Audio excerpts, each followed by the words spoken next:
Seguidamente será el turno de dos cantadores masculinos, dos cantadores con raíces arraigadas a la provincia de Teruel. Si Raúl tiene ascendencia de Tormón y Sarrión, Felipe también la tiene en varios pueblos turulenses, pero sobre todo en Mora de Rubielos.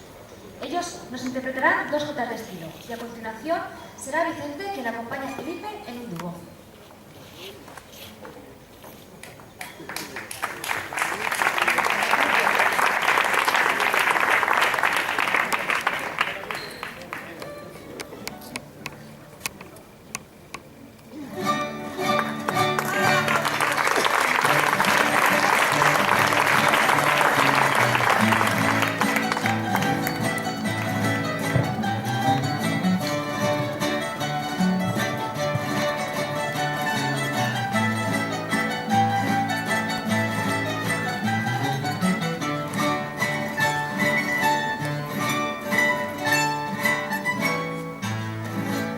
Cuando están muertos de sed,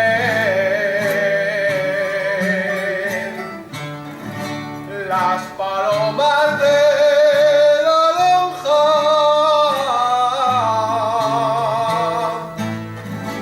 cuando están muertos de sed, echan el vuelo hacia abajo y al Ebro van a beber, y al Ebro van a beber las palomas de la lonja.